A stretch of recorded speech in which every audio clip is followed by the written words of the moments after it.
Good evening and welcome to another edition of Caring for Caregivers mental health program. I'm Dario Herrera with Nikki's Miracles, and on behalf of our board of directors, our CEO and visionary founder, Christy Grease, and our sponsors, we welcome you to this conversation. This series is really dedicated to those parents and caregivers who work so hard to care for their medically complex children. And it's an acknowledgement that it's hard. And with that difficulty comes special challenges. And sometimes those special challenges can manifest themselves in mental health challenges, whether it's anxiety or depression or PTSD or a variety of different mental health challenges, or just being tired and just feeling overwhelmed. You know, we hear that all those things from our community within the pediatric epilepsy community, which is where Mickey's Miracles specializes within its work.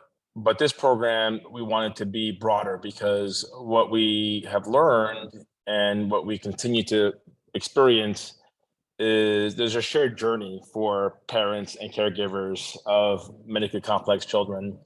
And we wanted this to be a larger conversation outside of the pediatric epilepsy community world and really just apply to everyone who is caring for a child, whether it's their child or someone they care for who has a medically complex condition. Of course, we want to take a moment to thank our sponsors. You know, Neurelis is one of our sponsors. Jazz Pharmaceuticals is our primary sponsor, and they were both very receptive and understood the need for this type of program. It's free of charge, and when we're done with this episode today, it'll be available at mickey'smiracles.org. We have a page specifically for the Caring for Caregivers mental health program where all the episodes are there for people to review and kind of enjoy and learn from at their own pace. We have a very special guest today, and we've come to know Eileen through her work and have always been impressed and always come away learning more than before we heard from her. And she's a therapist, she's a speaker, she's a parent coach, she's a mom to a daughter with neurobehavioral differences. And she really kind of coined the term, brain first parenting and caregiving. And, Eileen Devine has been someone that we've learned from, and I'm so grateful that she can be here with us to facilitate this conversation and to serve as a resource, for the families who have medically complex children. It's not an easy journey, and we're here to provide the support that we can, and we're so grateful to have you, Eileen. So thank you so much for being here, and look forward to your presentation. Thank you so much. It's great to be back. I'm going to go ahead and share my slides here for our topic today. So I am really happy to be back. And when I was thinking about what topic might be a good use of all of your time, since you've carved out the time to listen to this, I really kept coming back to this idea of community. And one of the things that I have learned in my work with parents who are parenting kids with extraordinary needs, many of them neurobehavioral differences, is that community is central to their healing. And so a lot of the work that I do in my practice is focused on groups and building community amongst those parents, because I recognized that I could do a lot in my work with them one-on-one, but if they had community, then their healing and their movement forward was going to just be that happen even more quickly. And I'll talk a little bit about why that is. So what is the power of community? Power of community, it improves our mental health. So it helps reduce depression, anxiety, sense of feeling isolated, feeling alone, feeling that nobody can understand your unique experience. But it also heals and strengthens our nervous system. And when you are parenting a child who has extraordinary needs, you can assume that your child has a very fragile nervous system based on their diagnosis and their challenges. And what that means is that they need more nervous system support from you as the trusted adult and caregiver in their life. And that's hard on our system. That's very taxing on our system. And so when we have a community of people who can help strengthen our nervous system, give us the co-regulation that we need to be able to then go provide that nervous system support and co-regulation to our very fragile child, that is only going to improve our health. And when we don't have that, then we start to see a breakdown, not just in our mental health, but in our physical health as well. So that when I talk about the power of community, it's like, yes, we all love being around people that where we feel like we belong, we feel like we're understood, but it goes deeper than that. It actually does improve our mental health and our physical health. When we are parenting a child with extraordinary needs, oftentimes the stress that our nervous system is under begins with what I call relational stress. And that's when the relationship between a person and their environment, or the people in that environment, exceeds that person's resources, the caregiver's resources, and endangers his or her well-being. And it really is apprised by that person. So it's not what your mom thinks, it's not what your neighbor thinks, it's not, what your spouse thinks. It's, does it feel to you as though the care needs of this individual are exceeding the resources that you have? When that happens, there's this prolonged stress that leads to our autonomic nervous system, which we were just talking about, to being out of balance. And we can't return to that normal state. So I think of it as this accelerator that's on all the time, and we don't have a brake that is helping us kind of balance that out. Over time, that becomes automatic, and we start to see symptoms of that, right? The isolation, lashing out, maybe nagging more than you would like to be doing, or that you used to do, distrust, feeling resentful, irritability, agitation. The list goes on and on. So that's where we start to kind of feel that nervous system taxing happening, and where we need to have that support. If we don't get that support, then what we see is that relational stress can snowball into compassion fatigue, which is what happens when there is this demanding relationship between a person and a needy individual. It's characterized by emotional depletion. It can lead to profound ways in which we view the world and loved ones. So, for example, maybe you thought of yourself always as the glass is half full type of person, and now you notice that you're more cynical, you have a darker view of the world, that sort of thing. Research has shown time and time again that when someone is suffering from compassion fatigue, they work harder and harder with diminished results. So I know that every single one of you listening is working incredibly hard to parent your child who desperately needs everything from you all day long. When you are not caring for your nervous system, not in community with others who can help support your nervous system and your emotional health, what will happen is that compassion fatigue will build, and you'll work harder and harder with less results from all of that hard work. It also leads to caregiver burnout. This is that mental, physical, emotional exhaustion that can occur between individuals who are responsible for the constant care of another individual. Now, I want to make sure that you see this last piece about caregiver being a contagious syndrome, and this has to do with community. This is from the research. They talk about caregiver burnout being a contagious syndrome, meaning if you are in communities where you have a shared lived experience and all the talk is about how burnt out everyone is, how depleted everyone is, and there's nothing to balance that out to help get to a better place, then you will not leave those communities feeling better. You'll leave those communities feeling even more burnout. So it's incredibly important to have those communities where we can truly be ourselves and really talk honestly about what's happening. But if you don't have the second piece of that, which is, oh, that's so hard, how can we help you get to a better place? I understand what you're going through. how can we help make things better, then you will only leave that situation, that community, feeling more burnout. So choose your support wisely. When you're looking for communities of belonging, I want to encourage you to have some expectations for that community so that it doesn't end up that you're feeling more burnt out than when you entered. Here are some common characteristics of compassion fatigue and burnout.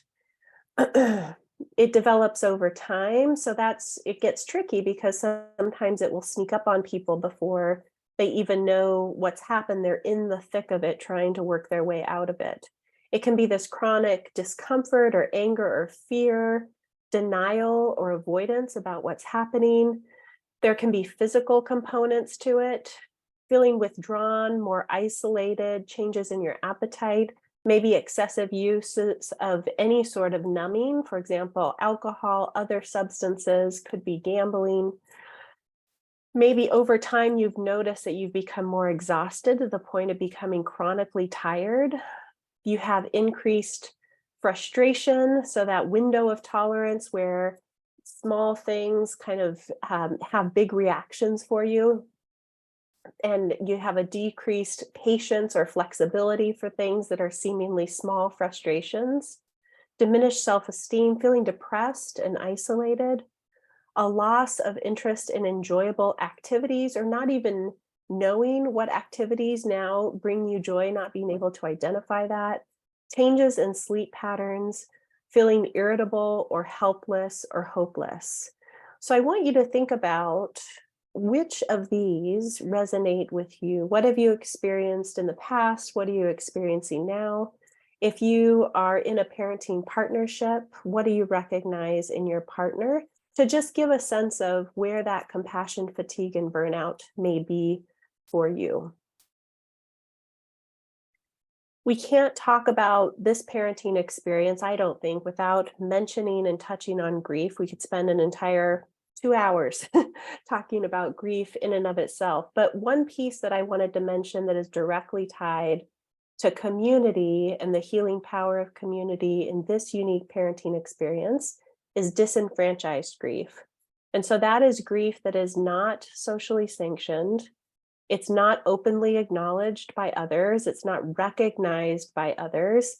And it is not publicly mourned. So we know that the way we get through tough experiences, the way we heal from grief and loss specifically, is to have people around us providing us with support as we move through it. So if you think about the death of a loved one, and that is a common experience that many of us, most of us, I'm guessing, can relate to. It is socially sanctioned. There are cultural, religious, community experiences that help us heal from that.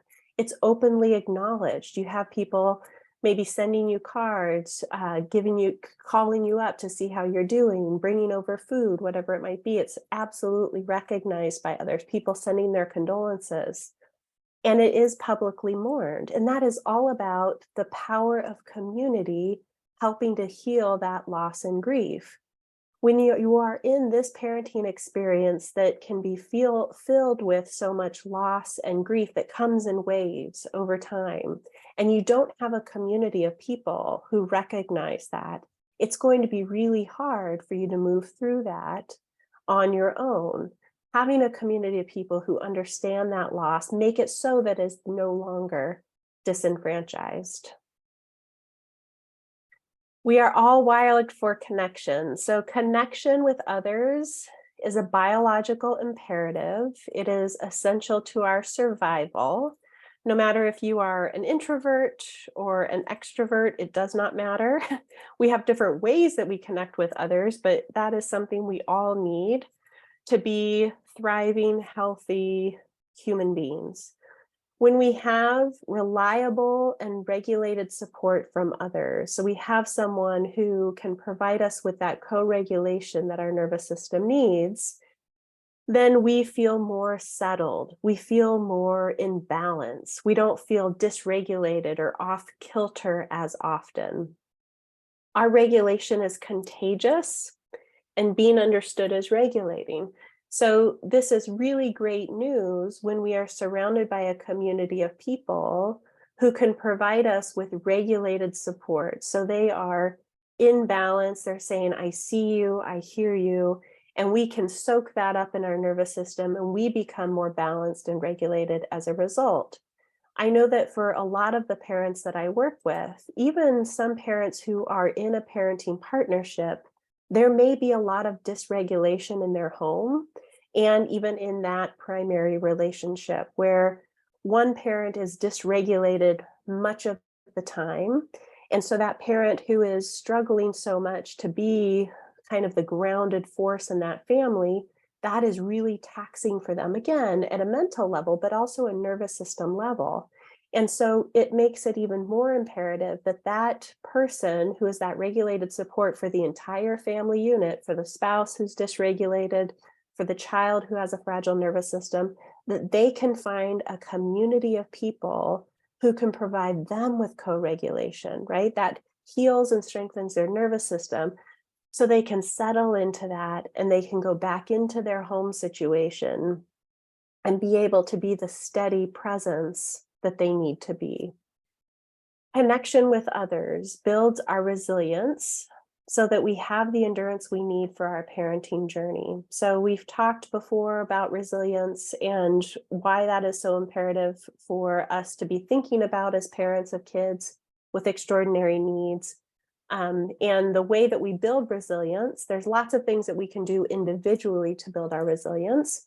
And that gets us far. That's a lot of good stuff there. It's not, it's going to be a good use of your energy, but to add in the piece about community and to not be going this alone and to find your people who truly see you and hear you and provide you with that co-regulation, you're just going to have that much more endurance and resilience that's needed for this particular journey.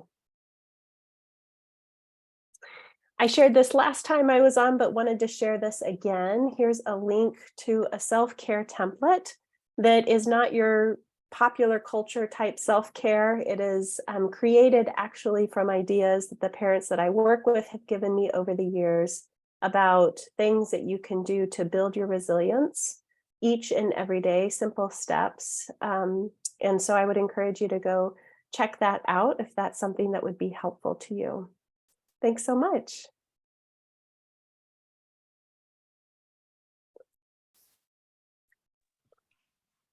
There's so many different questions that I want to ask, and we've heard compassion fatigue before, and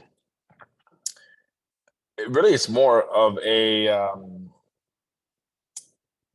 it's almost like pouring out of an empty cup, right? Like you get to a point where you're doing everything you can, but I wonder how that affects self-belief, like how you see yourself. I get how it impacts how you provide care potentially, because of all the different things that you mentioned. What kind of toll does that take on self-belief though? Yeah, I mean, I think that what I have seen is that the compassion fatigue is a lack of self-compassion, right? Many times, and a lack of getting compassion from others. And so if we think about the healing qualities, we know that self-compassion and compassion from others are protective factors against depression, against anxiety. So they improve things like self-esteem, confidence. I know I can do this. I'm not a bad parent. I'm actually doing a good job. This is as hard as I think it is. And also it's going to be okay. All of those kinds of beliefs are improved with that self-compassion. Sometimes we just don't have it in us to give ourselves what we need because we're tired, because we've had, a hard season, a hard week, whatever it might be. And so again, having that community of people who can say, I've been where you've been. I understand exactly what you're going through. You're going to be okay. You are a good parent. Nobody could be doing this better than you're doing. There's some things that just aren't in our control and you're doing the best you can. All of those kinds of things that maybe we can't see in that moment because of the chaos swirling around or the stress that's swirling around us in that moment. That's really helpful because I think that that mirror, the positive mirror. Mhm. I think for some reason, at least from my experience working with the parents that we get to work with in Mickey's Miracles, I mean they're also incredibly strong and resilient and resourceful.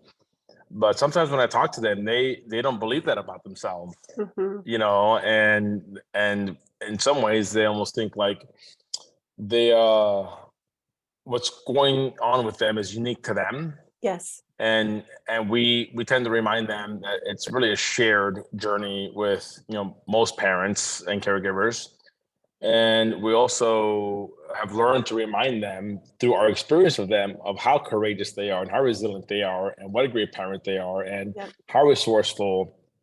And we have a lot of single moms that are part of our community. Yep. And I think, not to get into gender specific roles too much, but it seems like they're a disproportionate share of the load sometimes can fall on the mom.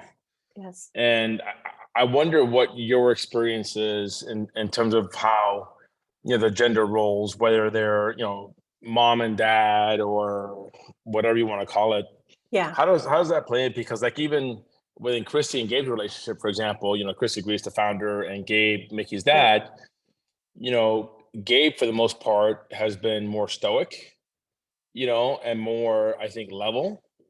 Um, but he's also military background. But Mhm. this last time Mickey went for her last evaluation, he had some serious PTSD, you know, that kind of crept up on him, Mm. you know. So I wonder, is there a specific way that moms deal with it versus dads deal with it, or women versus men? Just because I want to make sure we kind of cover Yep. the range of caregivers. Yep. They're not uniquely obviously female or moms, but Yep. Yep. we get to experience that more often than not. But I wonder how it kind of shows up in different ways. Yep. Yep. Yeah. So there's definitely themes that I see. And again, they're generalizations, right? Everybody's going to be unique. But what I always say to parents is none of us come into parenthood as blank slates. Our history and the way we grew up and the way we were raised matters. And it makes a difference in terms of how we manage our current parenting experience, especially one that is very stressful and very unique and not what we expected. Mhm. When we talk about co-regulation, and again, I was sharing how we can get that co-regulated need met by a community, and that I work with some parents where they're not getting that met in their home. They don't have a partner who is able to give them that co-regulated support. They're in this state of dysregulation much of the time. Mhm. The way that we develop our ability to be self-regulated is by getting co-regulation from another. And that starts from when we're babies. And so I've worked with a lot of parents who describe this history of not being provided with co-regulation by their parents for lots of different reasons, Mhm. right? Maybe their parent wasn't able to, whatever the situation might be. But more often, it's men than women. And if you think about our society and how, for example, there's a little boy and a little girl, brother and sister, they fall and they scrape their knees. Many times the reaction to the little boy is like, get up, you're okay, stop crying, you're going to be fine. That is not co-regulation. Right? Right. In that moment where they need that the most, they need it desperately, they're not being given it. If a girl falls and scrapes her knee, oftentimes it's like, oh, come here, let me take care of you, I want to care for you, I want to make sure that you're okay. That's co-regulated support. So no wonder we, again, very generally have a society of men who find it very difficult to stay regulated when things start to get traumatic or chaotic or turmoil, right? So it's always interesting to me, those dynamics. It doesn't mean that pattern can't be changed. But what needs to happen is it first needs to be recognized by the person that this is a pattern. And then what can I do to change it? What can I do to get support? One of the, you started out by saying that many people feel like nobody else would understand my lived experience. That's basically the message there. And I was hearing that over and over and over again in the work that I was doing with parents. And that's why I started creating communities for them, because I thought, oh yeah, no, the person I just talked to last hour would totally get what you're talking about, right? They're all unique stories, but there are similarities throughout. But the same with dads. So I started creating groups for dads because of just what you're talking about. The dad experience is unique in and of itself. The mom experience is unique in and of itself, right? It just gets even more specific in terms of the community that people need. So there's no shame and blame. People are doing the best that they can, but recognizing what patterns are maybe not serving them well, and then how can I get support to change that, oftentimes through community, is I think the helpful place to start, rather than beating yourself up and saying, man, I wish I could do better, or I wish my partner could do better. Right? Eileen, before we continue, can I have you unshare your screen? Sure. All right, awesome. Thank you. Yeah. So what would you say to a dad who's watching this then? And now, obviously, we can't get into specifics, and everybody's different, and there's unique circumstances and different upbringings and different, relationship to self and different levels of awareness. So I understand all of that. That's a huge disclaimer, of course. But I just generally, what would you say? Because a lot of our programming is really geared towards women. A lot of our programming is geared towards the primary caregivers we deal with, and those are predominantly women. Not to say that that's not involved or not, but it just happens to be that way. So I want to make sure that we're broad enough here to help fathers, men who are caregivers of medically complex children, have they know they have a place with us, and B, for this to be helpful, to them as well. So what's some general tips you can, or advice you can share with them within the context of this conversation? I think the first piece is recognizing that because of the complexity of this parenting situation, it's going to be pretty likely that there are emotions that you're trying to bury or run from or offload onto others. And that's not just men, that's just the human experience. And to recognize maybe which pattern has served you well. And what I mean by that, it's protected you. That's why you've done it. Right. Maybe over years, and working to gently move through that and change that pattern with someone. So for example, let's talk about men for just generally. And for example, oftentimes what we see is when there are tough emotions, they, I call it like they come out swinging, like it's very overt. They offload it onto others. There's a lot of anger, maybe outbursts, it's very visceral, and they don't like that about themselves. Nobody does. But to be able to change that pattern, it requires a safe space where you can let your guard down and really start to dig into what's happening with me.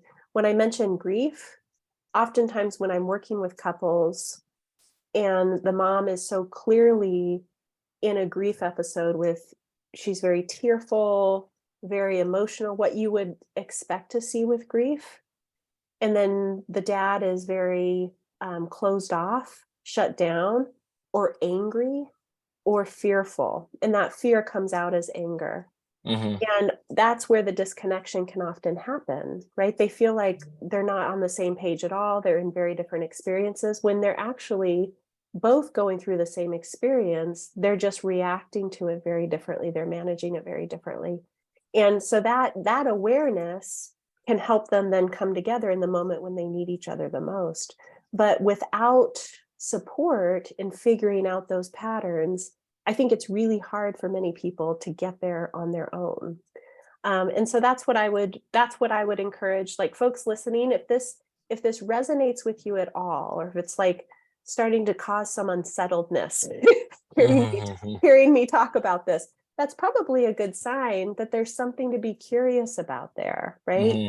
And again, there's really good reasons why we have these protective factors that have like not let anything penetrate us, right? Because oh my goodness, if I settled down and like actually felt my feelings, would I get swallowed up with them? Would I survive that? Right? Could I actually get through that? I want to assure you you can, but if it feels scary or overwhelming, then getting the help of somebody who can help you do that um, is what I would recommend, right? So you have support doing that. And again, that doesn't have to be a professional one-on-one. There are lots of supportive communities that can create that healing environment to help you do just that when you're ready.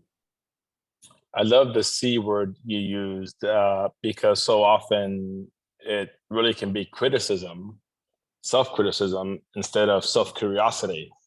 Hmm. And the curiosity invites a non-judgmental view Hmm. into what is happening underneath Hmm. without Yep. attaching shame to it or guilt or adverse emotions that can shape how you perceive yourself and how you react to situation. Curiosity is just an opportunity, an invitation to learn more Yes. about it. But criticism obviously shows up very different and can fuel some of that fear that can be masked as anger. So Yes. I love the idea of curiosity versus criticism. And I wonder, like, since we're talking about that parental dynamic, I wonder if you and I can role play. I know this is off script completely, you know, but I wonder, and I think it might be interesting to see how we can have a conversation if I'm closed off and feeling fearful and potentially resentful and or angry, and you're experiencing the grief and or challenges very emotionally. There Mhm. is a huge opportunity for disconnect there and to feel like you're alone and isolated. So I wonder if we can do something like that. Yeah. Well, so let me say this too. If that is the experience of a couple, what you're describing is both of them being in pretty dysregulated states. And Hmm. dysregulation is not a weakness or like a bad, inherently bad thing. It's a human experience. We all get dysregulated. But that highly emotional experience that you're describing on both are dysregulated experiences. What we know about any person when they're dysregulated, our kids, us, our partner, is that the thinking brain is offline. And Hmm. so my first suggestion would be to not Yeah. talk about it. Okay. Instead, to recognize, like, okay, we're both dysregulated. We're not going to think as clearly. We're not going to have access to our cognitive skills, our reflection skills, our ability to be curious is going to be diminished. And so, what do we need to do to be regulated again so that we can enter back into conversation and relationship in a better state? Does that make sense? Yeah, that makes total sense. That allows for response versus reaction, Yes. Yes. and it allows for, like you said, relationship. And I think, personally, I've had challenges throughout my life, and I don't care for a medically complex child in not having that pause, not having Hmm. that time, not having that space. And when I've allowed myself that time and that space, I can gain typically better perspective.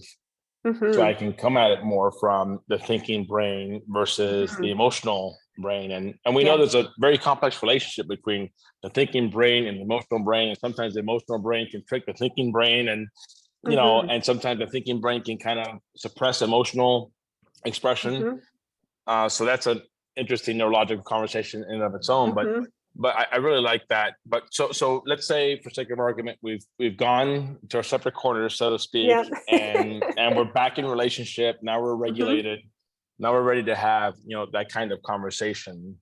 Yep. Uh, what do you say, assuming you're the mom? What do you say to your partner in a way that it can be heard, not critical, and can invite that continuing relationship for and ask for support and or whatever else she might need, and maybe we can do that for the Mm-hmm. dad as well, and we can Yep. kind of end with that, because I know it's a complicated thing, but Mm-hmm. I think it'll be useful for our folks at home who understand that this is tough, and I just want to provide some tools where Mm-hmm. I think it's a little bit less tough.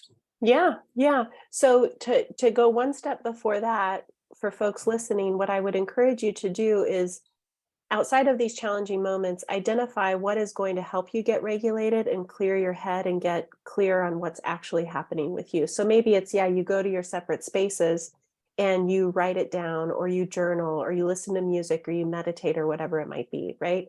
And so then when you come to back together, asking for permission first. Are you in a space where you feel like you can talk about this, right? And being okay with the partner saying no, right? Hmm. And making sure that you're both in that space now where you can talk about it. So that would be the first thing. Are you now in a space where you feel like we can talk about what's happening for me and what's happening for you? I think so, yeah. Okay. And then asking, would you like to talk about your experience first and what's happening for you? Or do you want me to share my experience first? I think I'd love for you to share your experience first. Okay. So then talking very specifically about how you were feeling and how whatever happened in the day, let's say we're talking about a challenging day, impacted Hmm. you and made you feel, right? So when I came home today and I already had calls from the school and I was stressed about that, and then I saw that this wasn't done and that wasn't done Hmm. around the Hmm. house, it kind of set me over the edge. And with some time, I can recognize that I was just at my limit. I was just feeling overwhelmed, and I'm really scared that the school is going to say this isn't working, and Hmm. that our child can't go back to school tomorrow, or we need to find a different place for them, or we need to figure something else out. And I'm just so tired.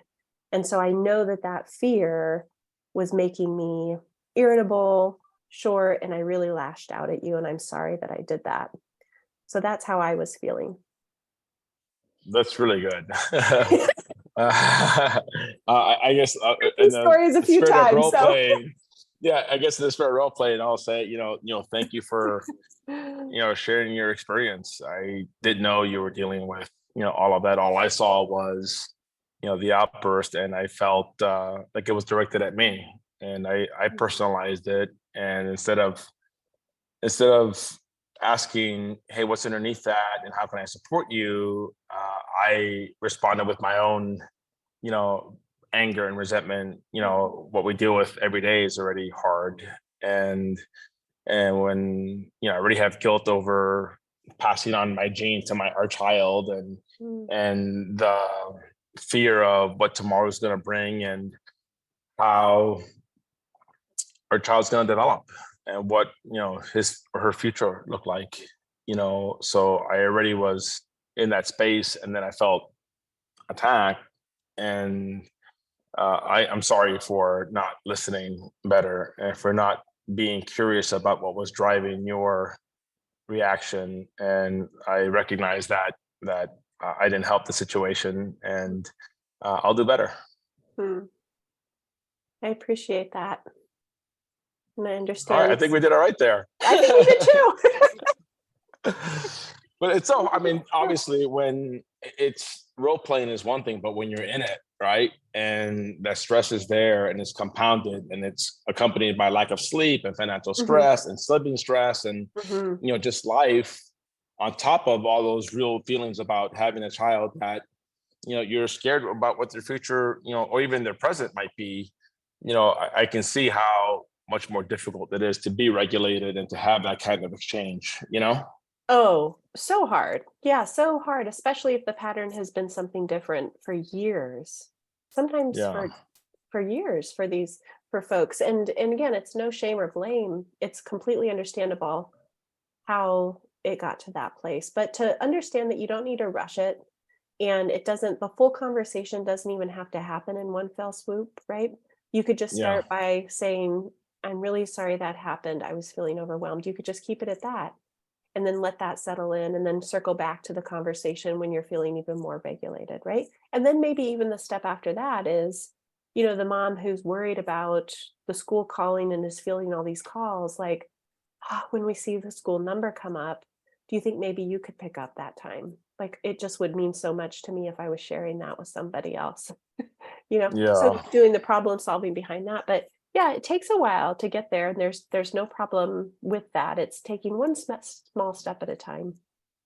Yeah. Before we got into the role play, you prefaced your comment by saying, you know, practice what it takes to be self-regulated, and I wonder if, in keeping with that thought, maybe when things aren't heightened, parents of complex children can have these types of conversations. Yes. When this stuff comes up, how can I support you? When this stuff comes up, how can I recognize what's going on? Whatever that is, not when you're in the thick of it, but really when things are regulated, quote unquote, and there isn't a high stress situation. There's a moment for reflection, there's a moment for practice, there's a moment for relationship. I wonder if you think it's important for parents to take advantage of those moments and to really talk about these needs proactively, so that if something does come up, there's already a game plan, at least some practice to it too. Yes. Yep. Yeah, absolutely. And again, I mean, going back to the theme of community, a community can really help you get there, right? There's no Yeah. reason why any one of the parents listening should feel like they have to do this alone, right? There is a community there for them. Just take some time and some energy to find them. Yeah. And I think that's a great place to close on the importance of community and the connection that community provides. And I didn't realize, I mean, I knew community was important from a support perspective, but I didn't realize the lack of community had so many Mhm. different ripples that can lead to disengagement and, the compassion fatigue. And also the fact that if you're in a community that commiserates versus lifts and supports, Yes, that's not a healthy thing, right. and to The be able to contagious recognize syndrome. that. Yeah. Yeah. So Mhm. I thank you so much for your willingness to role play impromptu, and obviously for the insight. We talk about this fairly regularly, and we have some common threads that come up, and community is one of those that is pretty common and so powerful. And I think that's something we strive to provide within Mickey's Miracles, connecting parents to other parents and caregivers to their caregivers, and to create that community of safety and empathy and support. Mhm. And we see how it helps, our parents firsthand. Yes. So thank you for the reminder. Thank you for the message. Thank you for the work you do. I've said this to you before, and I'll say it again. You're so talented and you can do anything. And the fact that you dedicate your Mm. life to helping people deal with tough things in a way that's healthier and more positive and self-relational is a gift to all of us, Eileen. Oh, So thank you. thank you sincerely.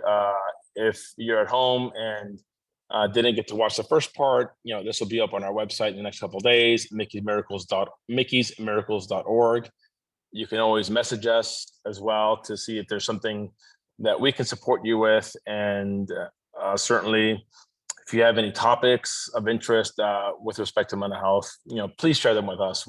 This is for you. We do this as a resource for you. We want to make sure we're touching upon the topics that are interesting to you, that you're challenged by, that can help be of support to you in your caregiving journey. And with that, I'll say again, thank you for the sponsorship from Jazz and Neurelis, and thank you for our board for being so supportive, and Christy's vision to bring this together. And certainly, Eileen, thank you for your time and preparation. Oh, you're welcome. Thanks for having me. Of course.